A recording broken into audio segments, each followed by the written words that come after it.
understand people going on the street today in Minneapolis, fighting this ICE, believing they're doing something noble.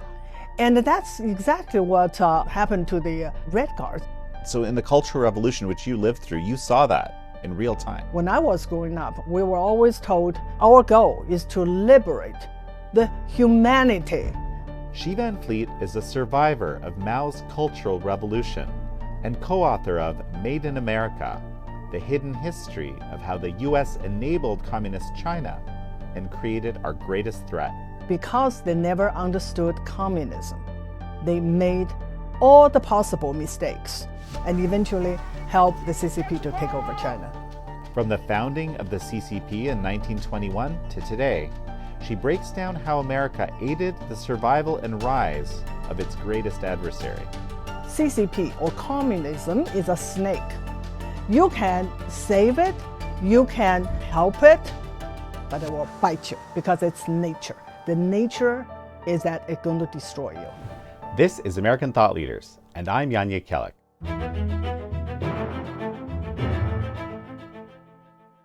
Xi Van Fleet, such a pleasure to have you back on American Thought Leaders. Thank you so much for having me back for the third time. Well, and you always have incredibly important things to say, and congratulations on your new book, which I will also say is very important and kind of dovetails with the book that I have coming out as well, so I find it particularly poignant. You mentioned something in there that a lot of people don't understand, but I also covered. Totalitarianism is distinct from just your run-of-the-mill authoritarian dictatorship. How is it different? Yeah, I think this is important because I think a lot of people use it interchangeably, and a lot of people use authoritarianism to describe the CCP. There is a big difference, and I covered that in my book. And so the difference is that authoritarianism is, of course, dictatorship. They demand you do certain things, and they demand that you obey, and mostly leave you alone. Not totalitarianism. A demand not only you obey, but you have to believe in them. That means they have to control your mind. And it's like a religion. So I think that totalitarianism is more like a theocracy, like in Iran, like in China. They absolutely demand that you change your mind. That's called thought reform, and believe their lies. You have to believe. You can't even pretend you believe. They demand that. And that's my experience, my first 26 years experience in China. I think that's important to understand it. CCP and the people running Iran, they are totalitarianism. You know, this is super interesting because I think that, you know, through pushing this mass propaganda into the system, right? This is something that was a huge lesson to me over the last 10 years, how powerful propaganda can be, that it will change the minds of people. I always thought that people never really accepted propaganda. That it was kind of like, people knew that it probably wasn't true, but just kind of were, okay, whatever, we'll run with it because they have all the guns. But no, it actually changes people. Right? Yeah. When it's pushed in so hard through the system. And so in the Cultural Revolution, which you lived through, you saw that in real time. Yeah, and here too, I think I want people to realize wokeism is also totalitarian in nature because it demands that you believe. They demand you believe, not you can't just say, okay, women can be men, but you have to believe it. And they have been very successful in changing people's mind. So it is totalitarian in nature. So that's why the underlying link is communism, Marxism. Interesting. Well, so a fine point here, okay? I think you're exactly right in that they demand that you believe. But I don't think I still think a lot of people don't quite believe, but they performatively believe. They pretend they believe because, well, it's a lot more convenient. And of course, again, they have all the guns, Yeah. right? Or all of the social power, let's say, or a lot of the social powers is the case, say in the West. So that it's an interesting distinction because they demand that you have to believe, but of course, not everybody. Some of it is pretty crazy. So not everybody believes. It's okay to just pretend hard that you believe, right? It started that way. It's always in the Cultural Revolution. How many people really believe, but they have to pretend? Because not to believe or showing that you doubt, and you're going to end up in gulags or even in execution site. And that is how they run their regime and how they have to do that in order to control your mind. Just very briefly, before we talk about the details of the book, how did the Cultural Revolution affect you personally? I really start to think more and more is that I understand, I really do. I understand people going on the street today in Minneapolis, fighting this ICE, believing they're doing something noble.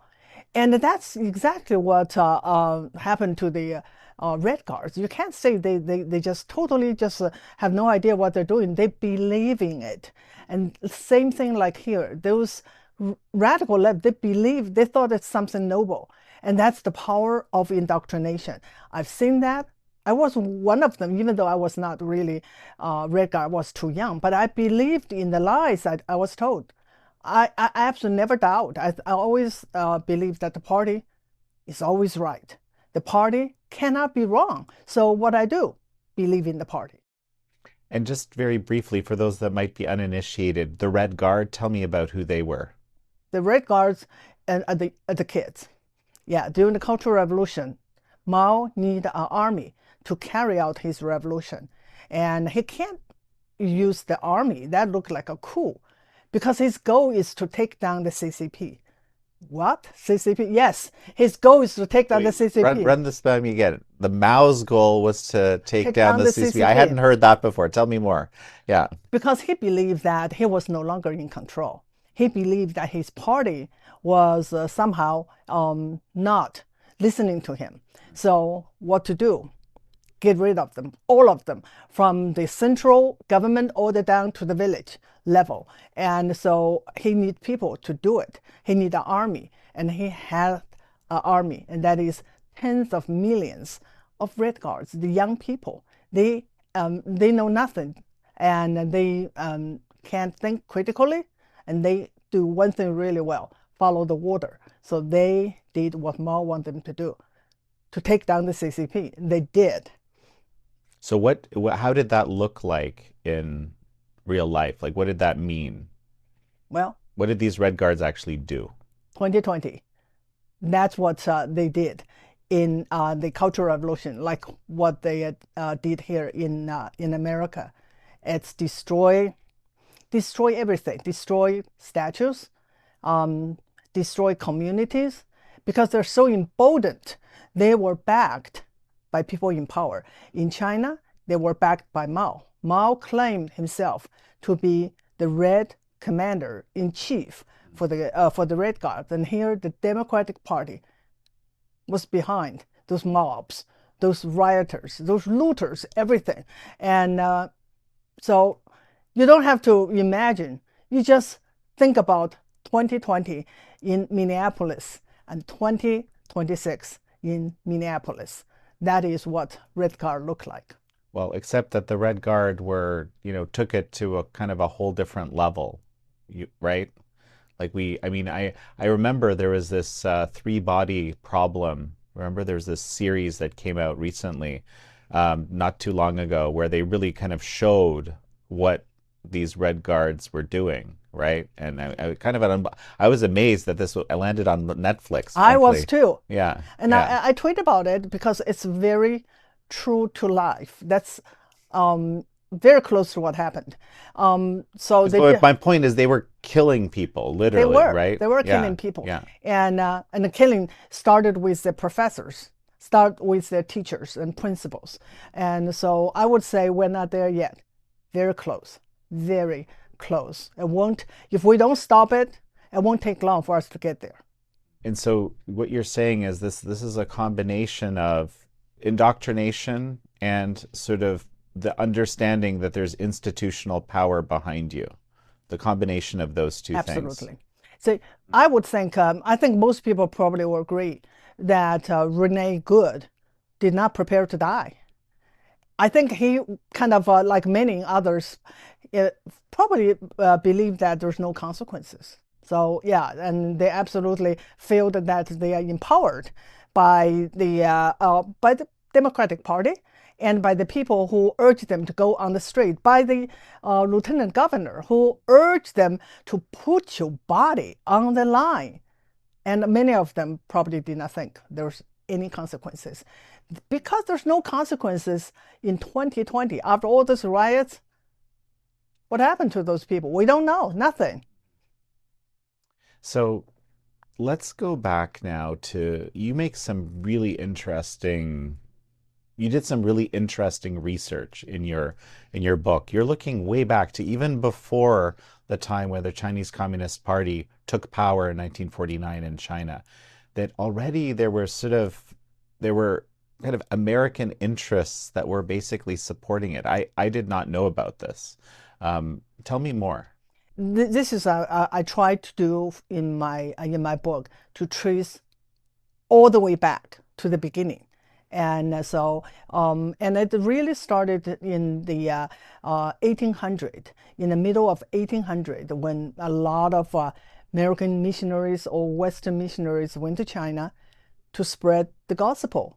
At the same time, they also brought with them the idea of democracy, the idea of constitutional government, and it's their work actually fueled the revolution of 1911, which overthrew the Qing dynasty. And in 1912, created the republic, and it's called Republic of China, 1912. And they tried their best. It's imperfect.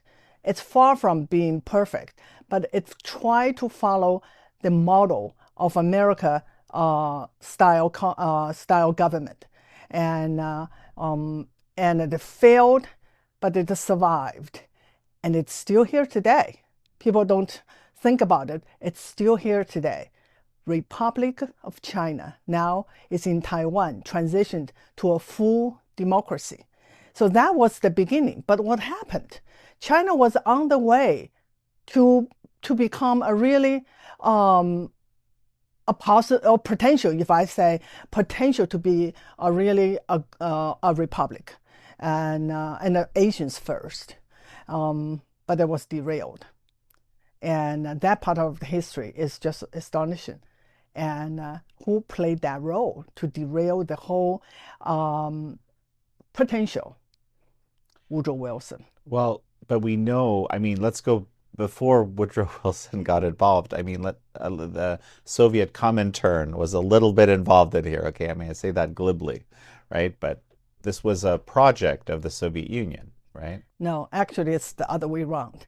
So the Western ideas came to China around the same time in the early 1900, late 1800, and early 1900. And the Enlightenment ideas of democracy, idea of freedom, and among them is also Marxism. But it did not make any traction. People are more drawn to the Western idea, and they call it Mr. De and Mr. Sai, meaning science and democracy. They believe that's what China needed, and that's what will save China and help China to modernize and to be independent from the foreign influence or control of the imperial West. And then something happened. After World War, and the foreign powers got together in Versailles, and that was the Paris peace talk. So China was very hopeful, thinking that they will get the land called Shandong province back from the Germans. Instead, it went to Japan. And because people are just so hopeful that Woodrow Wilson will help them with their demand, with their rightly cause of getting their land back from Germany. It did not happen, and that turned everything just upside down overnight. The sentiment from pro-America to anti-America, that paved the way for the red tide to sweep through China. That gave the opening to the Russians to come to China, and eventually helped the radicals to form communist groups, and in 1921 officially founded the Communist Party. So it's Russia came second. So Well, but wouldn't okay? It's a fine point, but they took advantage of an opening, right? exactly, I mean, the yeah, opening was because Chinese are disillusioned about right. Western style democracy.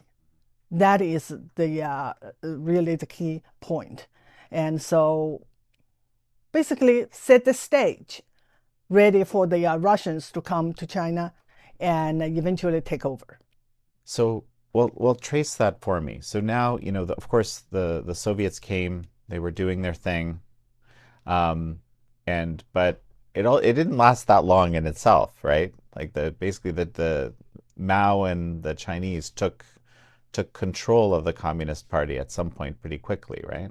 That is a long history. Actually, I think probably it's better to read the book because it's a lot of history.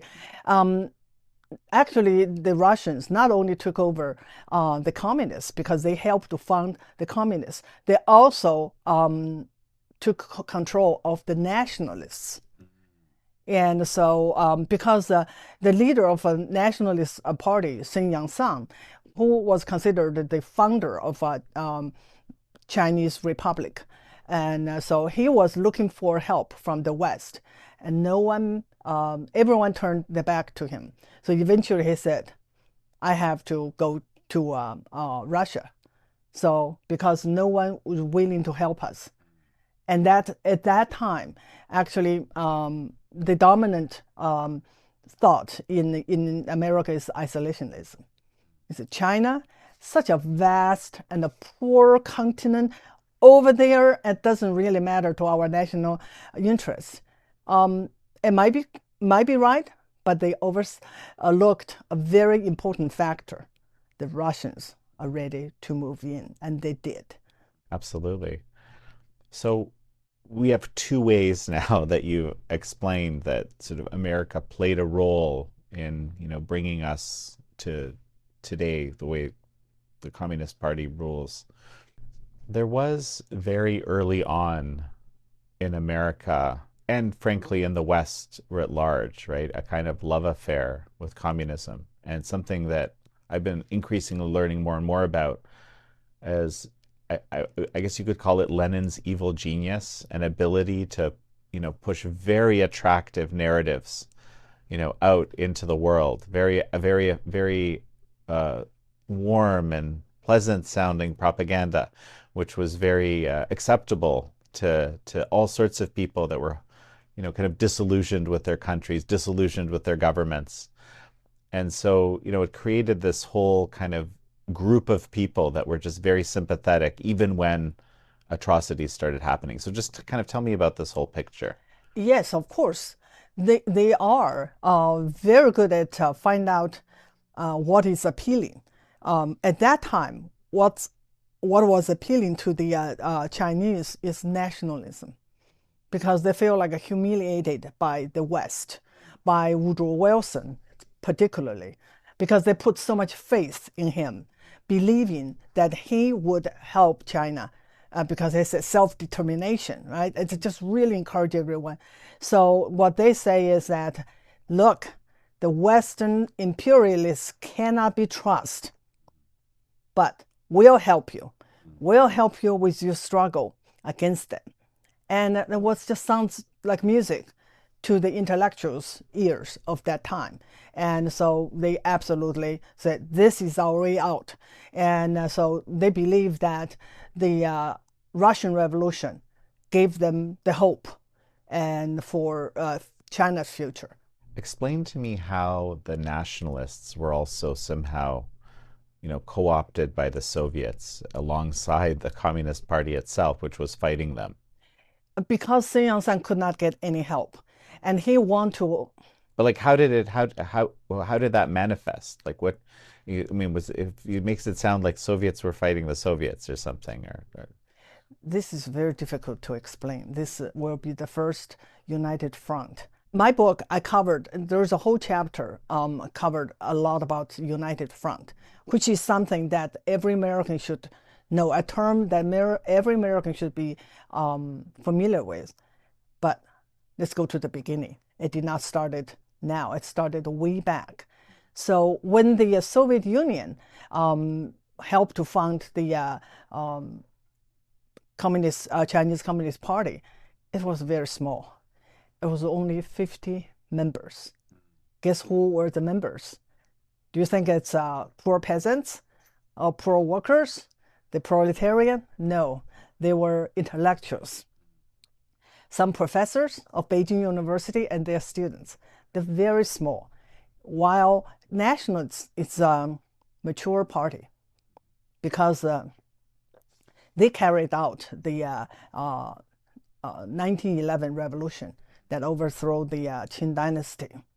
So what they did is they helped the Nationalist Party, but there was a condition that you have to incorporate the communists.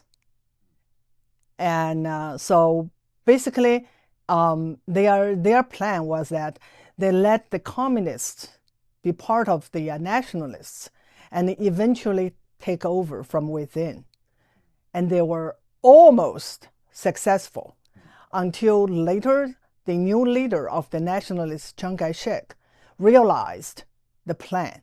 They realized that the communists have been infiltrating the party from within and have been really converted so many nationalists into communists. So in 1927, he made the decision to purge them. And he killed like some 4,000 suspects because they did not know who was who. It was a very, very messy situation. So they killed 4,000, including communists and also some leftist nationalists. And that marked the split of these two. But for us to understand is that that's what Chinese communists do, or communists in general. They are parasites. They absolutely attach themselves to a bigger bigger political force, party or force, and then grow from within, and they are almost successful. So how does the United Front fit in, and maybe explain what it is? Yeah, so you can see from the first try that they implemented is work from within, undercover mostly. So it's an infiltration and influence operation. And a lot of the communists joined the nationalists, but only a few on the top were known to the nationalists. Like Mao was one of them. So they knew that the top leaders were communists. But other people, they don't know. So it's really, it's like a work from within, and that's what going on in America is the work from within. You don't know who they are, and it's the influence, and then they leave no trace. A lot of people who are played have no idea that this happened to them, and so. So that what happened to them? They absolutely took this stand and become the spokesperson for the CCP, and a lot of them were selling the or giving away the trade secrets.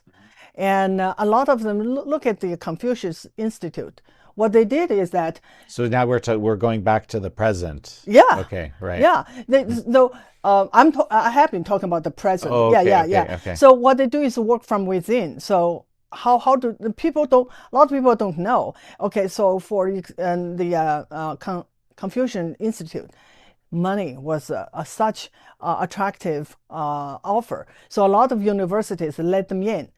Once you let them in, Let me just qualify a little bit. So Confucius Institutes, for those that might not be familiar, were basically from China, institutions connected themselves with university and other educational institutions of America, coming with generous money and also educational materials, and basically creating a partnership, ostensibly with no political orientation, but the reality was quite different. yeah, Yeah, one of the few things is that you cannot talk about Tibet. You cannot talk about Uyghurs, and you cannot criticize CCP. So there goes the free speech. So, but they embed themselves in almost all universities right. and high schools, and eventually now it's like everywhere. And so that's how they come in from within, and because you want the money, you want the donation. You say, okay, well, it's okay. We don't talk about Hong Kong. We don't talk about Taiwan. But eventually you can talk about a lot of things. And that's how they kill free speech. And that's how they influence the people's mind and think that CCP is just another country, another party. And it's very interesting, right? Because there's this sort of, when there's this financial relationship, you're also sort of motivated to cover for it because you're getting this benefit, right? Even if you're a little, if there wasn't the financial relationship, you might be a little more suspicious. You wouldn't have so much kind of invested, if you will, Of right? course, So it's greed. right. And money and greed will blur people's,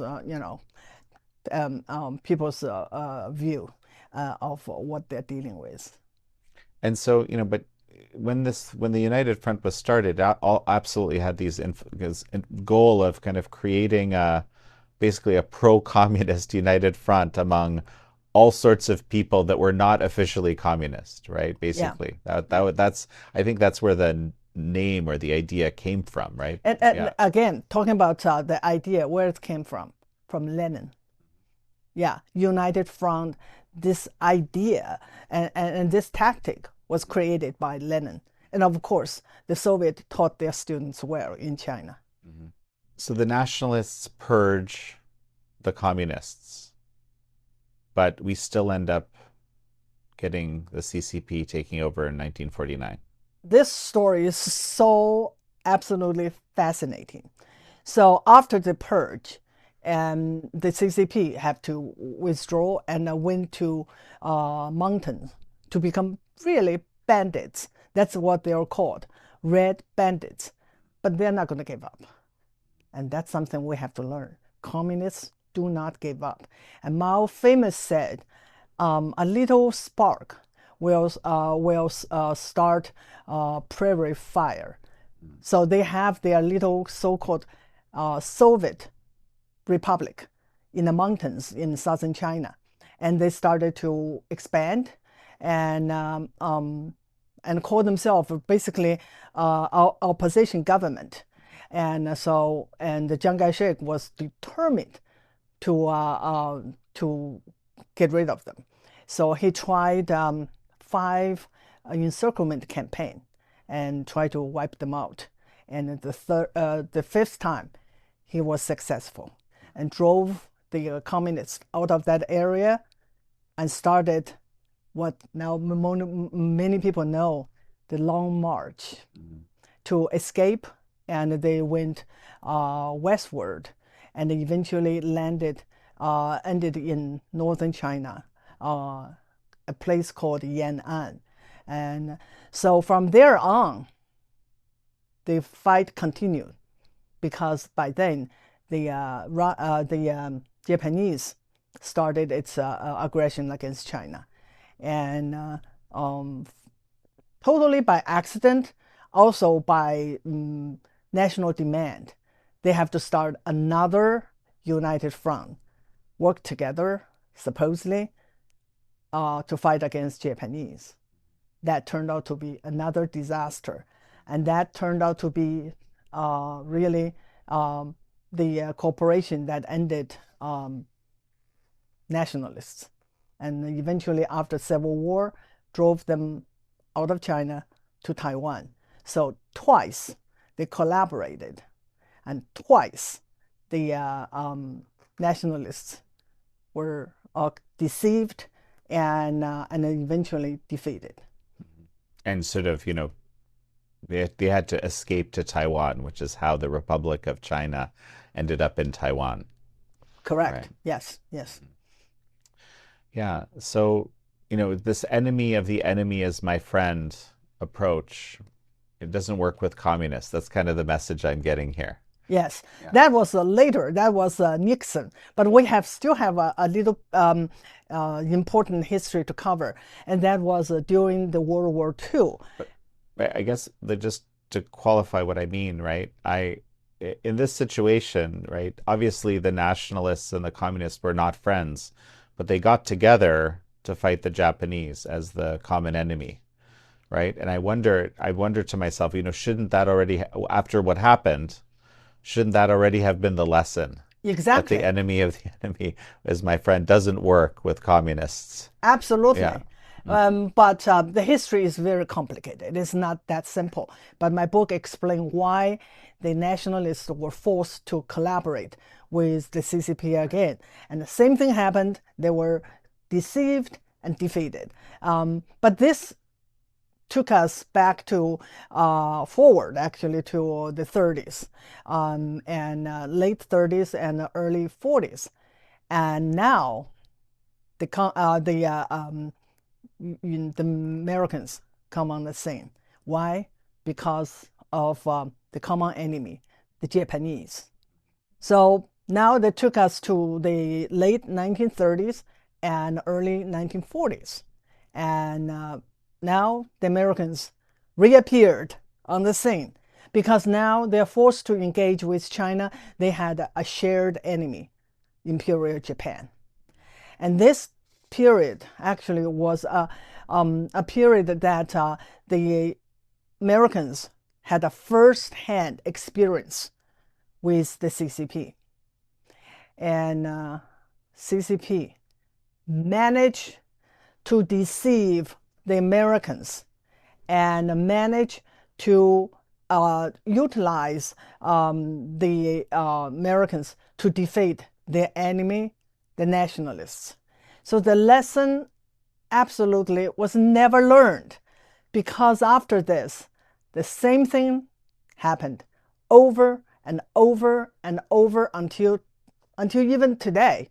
And so this is why the book is so important, to help people to understand. We were there. When I say we, America was there, and they did not understand communism. And because they never understood communism, they made all the possible mistakes and then helped the CCP to take over China. So you're saying, even during this time period where the nationalists and the Chinese were working together, the nationalists and the communists were working together, the Americans were also kind of on the side of the CCP. Yeah. And here is another important thing, is that the Americans never understood the difference between totalitarianism and authoritarianism. Right, as we talked about at the exactly. beginning. Yeah. Why? They never understood that Chiang Kai-shek government, the nationalist government, was indeed corrupt, was indeed ineffective, but it was an authoritarian regime. Because they thought that this government is so corrupt, and then they look on the other side, look at communism. They seem to be real organized, devoted. They seem to be the one that we should collaborate with. And they have no understanding. Actually, they should by then, because there is an example of what went on in Soviet Union, but they refuse to really learn about it. And they bet that it is communists that will really help to achieve the goal to defeat the Japanese. So they did, just as I said, they made all the possible mistakes and eventually help the CCP to take over China. It seems like these mistakes basically continued for a very long time afterwards. That And it's is kind the of key. hard to imagine how that would be possible. I mean, you're saying this is like, the turn of the century, not too long after the turn of the century. We've just and by the way, it's not just the US, it's kind of the The West writ West, yeah. large, right? That we're really talking about Yeah. here. But with, of course, the US being the most influential and but That is the key. The lessons never learned. That's why the communist tactics of United Front keeps working. what's the tactic? Tactics is deception and influence and infiltration. So because of their tactic, the Americans, and the Americans I'm talking about, journalists, diplomats, American generals, American presidents, all bought into the lie that communist, the Communist Party were really the one that is going to help to defeat the Japanese. They believe all the lies, even though the lies were just so blatant. But Well, Japanese first and then later the Soviets, right? Yeah. Over under many presidencies, right? Like there was this whole hedge to try to stop the Soviet Union with the help of the Chinese, which at this point, that relationship had soured. Yeah. Yeah. I can give you some example of this started with the journalists. Always, like here too, the journalists. So they went to China before the Americans started to have make alliances with the nationalist government against Japan. One of them is called Edgar Snow. He is so well known, and because he wrote a book called Red Star Over China, and it's still in print today. He went to Yan'an, the base of the Chinese Communist Party, and he did a glowing report of the communists and compare them basically to the early Christians. They are organized, they're devoted, they are patriots, and they are the future. And of course he has influence. He had direct influence to president like FDR and later Nixon. So his book absolutely changed the perception of Chinese Communist Party in the West. And he called them reformers. They are agrarian reformers. It's not really communist. They are not really communists. That perception lingered until today. And it's not only it's influential internationally because it's in English. Later, it was translated into Chinese and use a different title because that title sounds a little bit like communist, propaganda. So changing into another title, it's The Journey to the West, using classic novels, Chinese classic novels title, and published. That was absolutely the most influential book to really get so many young people to Yan'an to join the revolution. And among them are two of my uncles. Yeah, they read the book. They believed it. They believed that to defeat Japanese, we have to join the communists. That is how powerful the propaganda is. Of course, Edgar Snow probably did not know that his book actually was propaganda because all the information he put on in his book was offered to him by the CCP.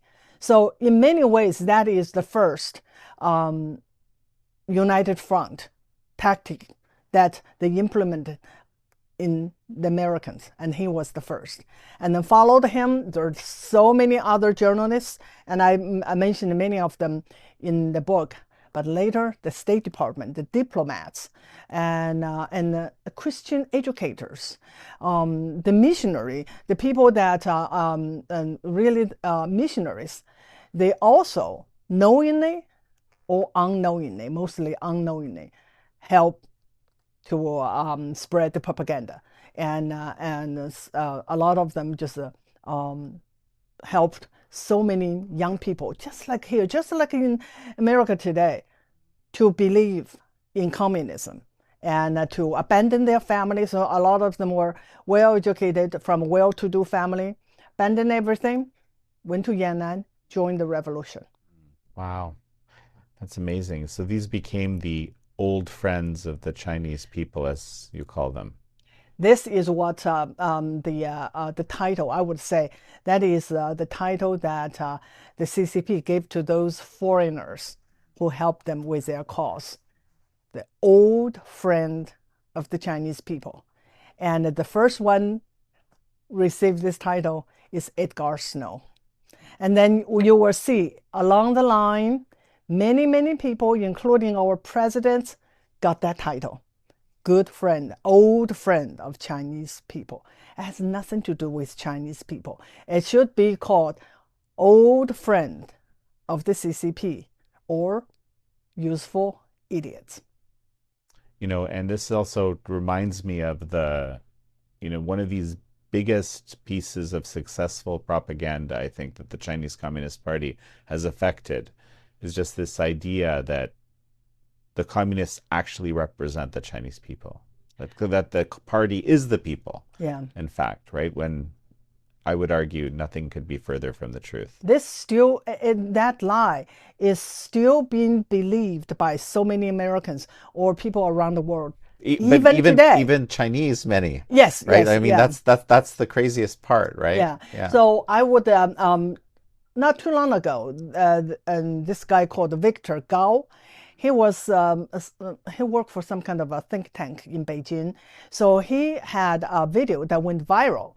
He said, China, we have 5,000 years history, most of which there's no United States, and we are expected to survive another 5,000 years.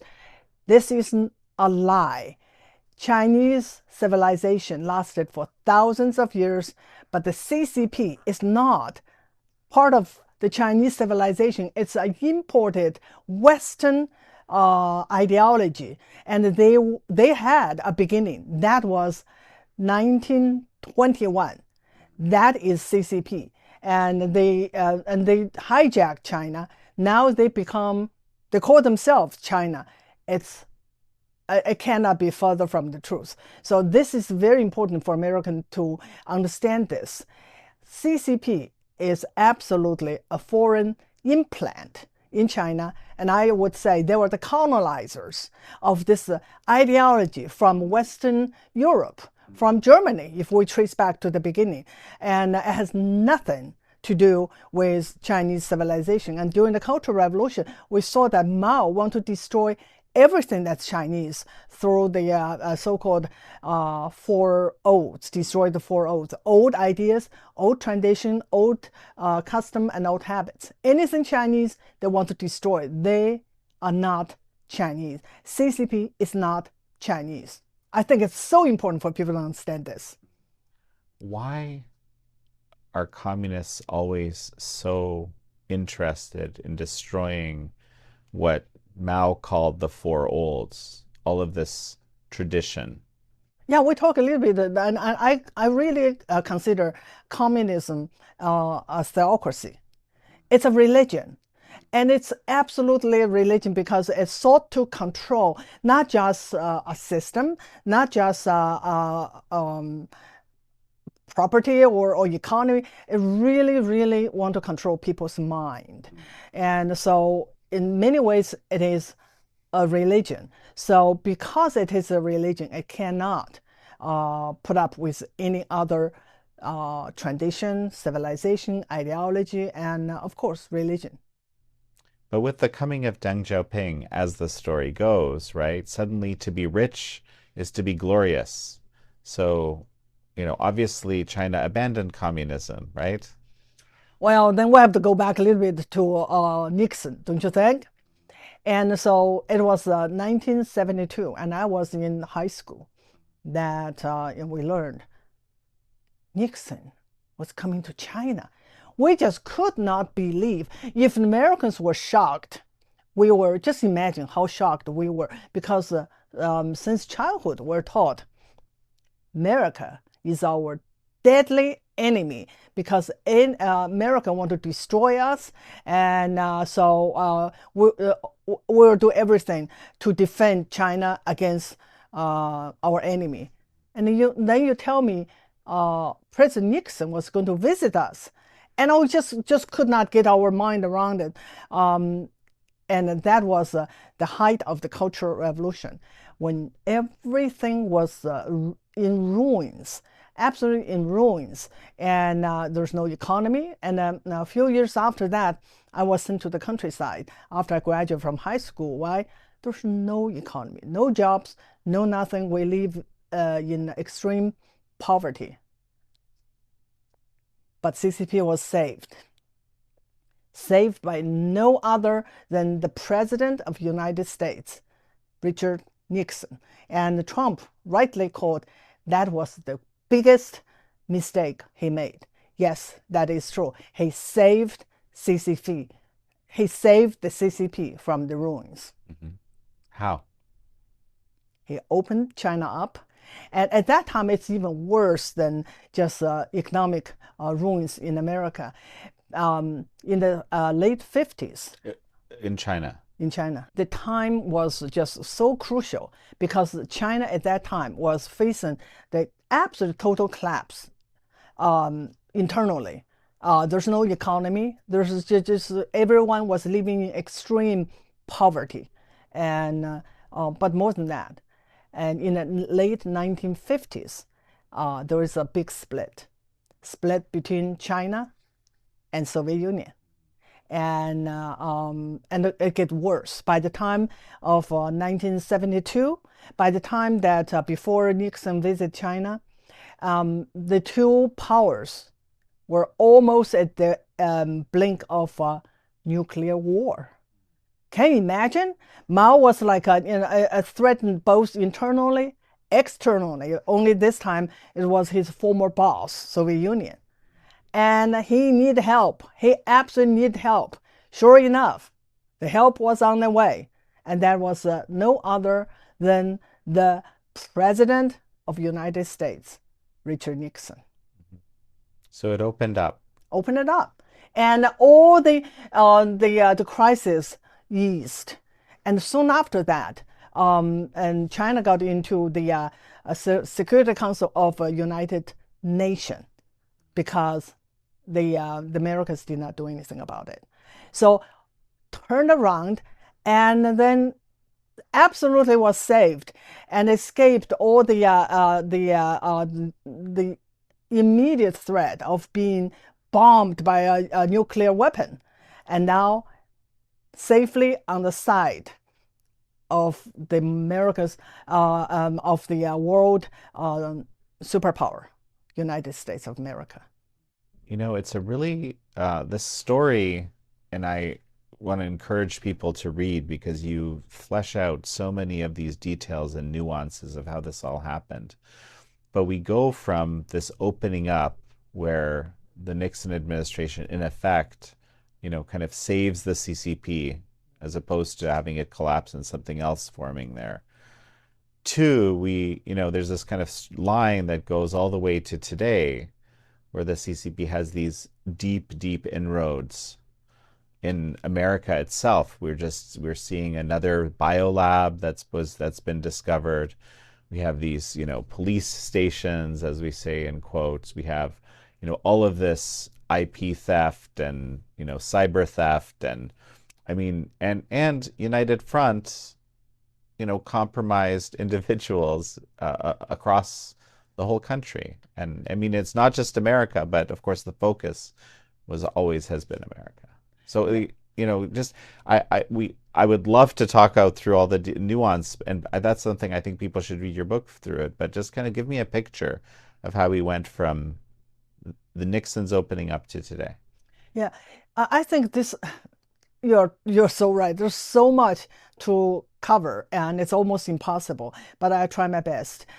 So after Nixon opened the door to China, and a lot of people have problems understanding it. And just like me, I was like, what?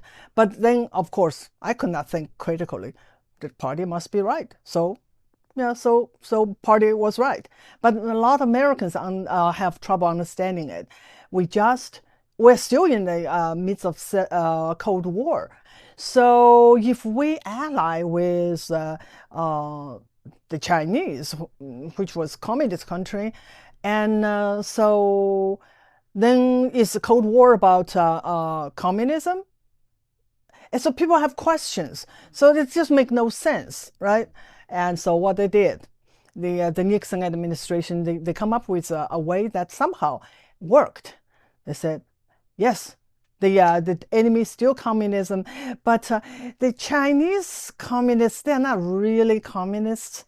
They are so-called communists, and that has been actually the way that they deceive Americans, and still worked. Still today, people think that oh, Chinese communism, it's kind of like Confucius communism. It's not like the Soviet communism. It's still today Russia, Russia, Russia, and not many people call China, China, China. So they were allowed to not be questioned. All the atrocity happened behind the so-called bamboo curtain, was not taught. 80-some million Chinese died under the Chinese regime, and later more than 300 million babies were forcibly boarded. Not told. Not so. The American people just okay. Chinese communists, they're not really a threat. They're okay, and so that is really a problem. And so later on, they call they're reformers. Remember Deng Xiaoping, the reformer. Deng Xiaoping never planned to have political reform. All he wanted was economic reform. Why? Because China was absolutely in the brink of total collapse. At that time, nobody believed in CCP, and so he has to do something. So that's why he got his doctrine, now kind of famous, black cat, white cat. As long as it catches mouse, it's a good cat. It's temporarily we have to save this country. And what do we do? Is get the foreign investment, get their technology, and that's how we started. And Americans were told, if we help China, first of all, it's not a real communist, it's a so-called communist country. If we help them to develop their economy, democracy will just naturally follow. Do we remember that? And I have to say, I even kind of believe maybe if we help them to have a strong economy, people will naturally demand more freedom of speech, and then we'll have a democracy in China. Wrong, because again, we're dealing with communists. And after all these decades of opening and a reform, what happened when Xi Jinping took over in 2012? Reverse. Now going back to Mao era, because to them, wealth is important, but nothing is more important than the control of power. Mm-hmm. Then the party. And keeping the the party. Absolutely, because power and party is the same thing. To save the party is more important than anything else. And this is something else I think it's important that I want to bring up, is the rise of China. Now it's become the second largest economy. Who benefits? Okay, we'll say, okay, Americans, we sacrificed, we lost millions of jobs. Maybe by doing so, we help the Chinese people to have a better future. No, that is not the case. We help the CCP elite to become rich. Even today, I think it's 600 million Chinese only makes $5 a day. Why? Because that's not what the CCP doing all this for. It's for their power. So the CCP elites become billionaires, some even trillionaires. So the rise of China is bad for America, bad for the world because they become really a threat, a regional threat, now a world threat. They are, we can see their hands behind almost all the terrorist organization, and also in America, we can almost see their hands behind all these radical organizations, behind BMM and behind the protests for Hamas and today and anti-ICE. And there's people reporting the connection of their money coming to fund those radical organizations. So, but most of all, I think it is the Chinese people who are the victims of this powerful party. And before I said, after the Chinese Cultural Revolution, they really lost all their legitimacy. People did not believe in the CCP. Not only that the CCP was and the whole country was in economic ruins, but also people just lost faith in the Communist Party. But today, they absolutely have more power than ever. And so the democracy in China is further away from the horizon than ever. So the victims absolutely are the Chinese people. I just came back from the International Religious Freedom Summit, which was here in DC, as we're filming, the last couple of days. And I keep thinking about this, that religious freedom really is the litmus test. Because as you said, right, in these communist societies, it is this kind of quasi false religion character that communism takes on. And so, of course, they have to suppress any other form of anything that would compete with that, because people, I believe that people naturally want to seek that connection, an actual connection to God, not with the Communist Party, ideology or as an intermediary. And so it can never tolerate the religious freedom. And I think if we understood this and saw that and understood that this is the red flag, right? Absolutely. Yeah. We would be in a very different situation, right? Yeah. And Yeah. the other thing I can say is that during the Cultural Revolution, and they depend on people reporting each other. And I just absolutely remember that we're encouraged to report even our parents. If we hear they say something that is not politically correct, or is that somehow against the party's party line. And they don't have to do that today. With this surveillance technology, they can absolutely control you before you even utter a word. And with the social credit system, they absolutely enslave every Chinese. And if you want to, if they suspect you, it's not even you want to do something against the government. If they suspect that you might have something against the government, they can absolutely end your life. They can use the app. You can have access to your bank account. You can even take a train or plane, or you are just disabled.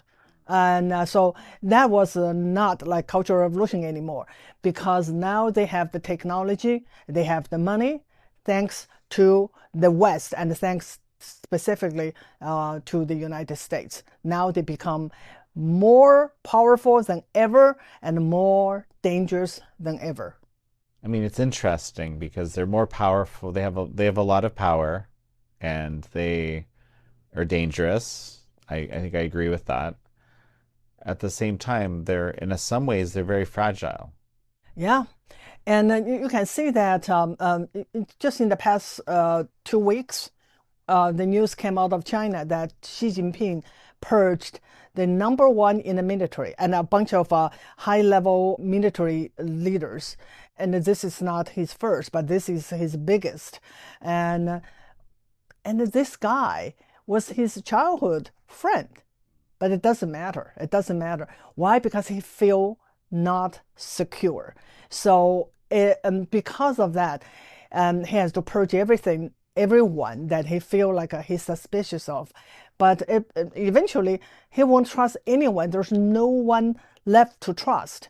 And how fragile is that kind of regime? Yes, while from the outside look very powerful, but inside it's very fragile. You're absolutely right. Yeah, so I mean, because it's kind of like a mixed message, right? Because on the one hand, you're saying, yes, there's a lot of power. I mean, yes, they have nuclear weapons, they had TikTok, they have, you know, all of this, biggest militarization in the history of the world, fastest, arguably, um, massive state security apparatus to repress the people of the country. At the same time, it's just always, I mean, some people would argue, and I think I would be one of them, that it's unusually fragile. Yeah. And I had Hung He, one of our kind of key Yes, yes, yeah. I analysts, saw right, that interview. explaining Yeah. how, in order to achieve what she achieved through these purges of the top military leaders, in a way, he's sort of reduced the overall power of the system because you started breaking all of the unwritten rules Yeah. of how that system worked. Yeah. The other thing I think a lot of Americans don't understand. Who do you think is the number one threat to the CCP? Most people probably say United States because it is the superpower that CCP want to replace. And of course, it consider United States as number one enemy. It's kind of true, but there is another enemy it's scared the most. It's the Chinese people. It spend more money than the military and on so this called security or public safety. It is really all this surveillance systems and all this police and to do what? To control the population because they are scared of the people that they rule over. So I'm really enjoying this conversation. I would love to actually continue it for hours, but I think we'll let people read your book A and lot, a lot, a and lot. kind of figure out a lot of these details. Again, we looked at a situation where on the one hand we do feel like the CCP has an unusual level of power, military, unusual level of influence in the West, in America. I mean, we can see variations of it all the time. They've really taken advantage of the openness of our system in the West. At the same time, there's this fragility inherent because there isn't that the legitimacy, and there's this, sort of paranoia, right, that to keep power at any cost. What do you see as the right approach, right, that would be, good for America, good for the Chinese people going forward? Yeah, it's a big question, but one thing I would say is that the theme or the goal of my book is to really to tell American people we have threat absolutely over there. That's CCP, and and also my first book I addressed the threat within, that is the American Cultural Revolution, the woke ideology, and but where is the real source of all this problem? Are they even connected?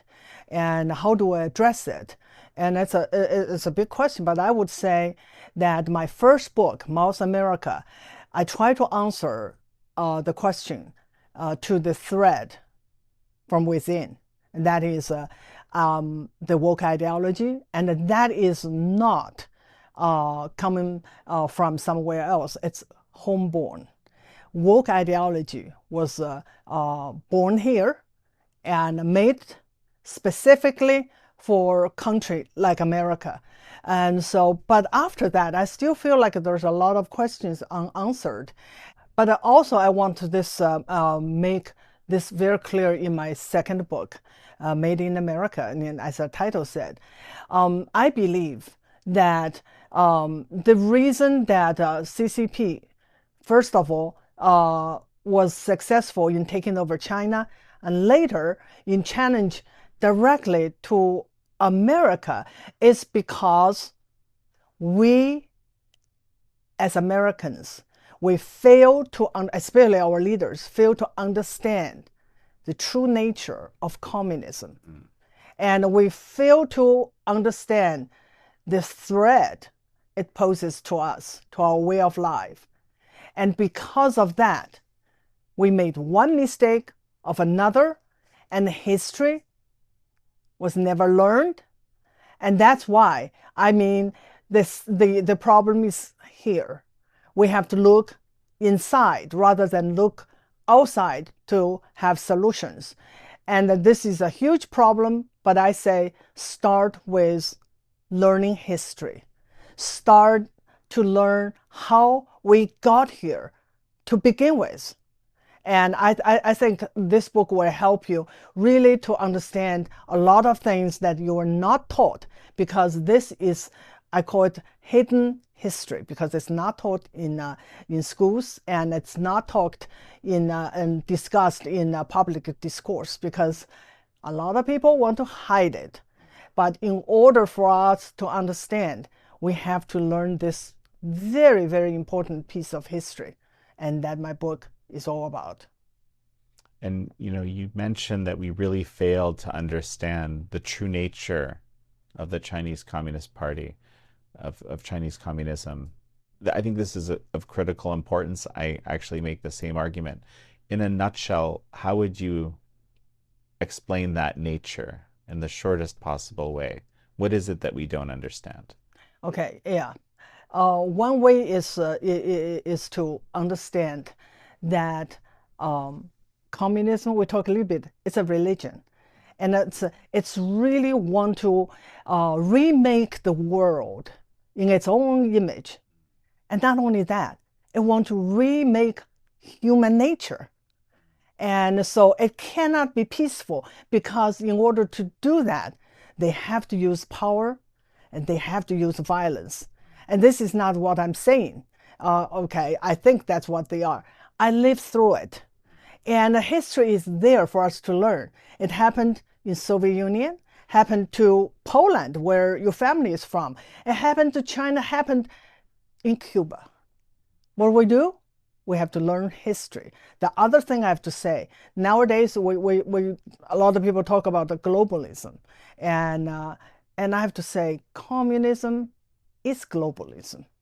In its DNA, it wants not just change human nature, it wants to take over the world. When I was growing up, we were always told our goal is to liberate the humanity. So its goal is not just China and then maybe some other country. No, the entire world. That is the threat. You can treat it as friend, but it always treats you as its mortal enemy. And I did use this story in the book, The Farmer and the Snake. A lot of people probably know that story. CCP, or communism, is a snake. You can save it, you can help it, but it will bite you, because it's nature. The nature is that it's going to destroy you. Well, Xi Van Fleet, it's such a pleasure to have had you on. Thank you so much, as usual. Thank you all for joining Xi Van Fleet and me on this episode of American Thought Leaders. I'm your host, Jan Jekielek.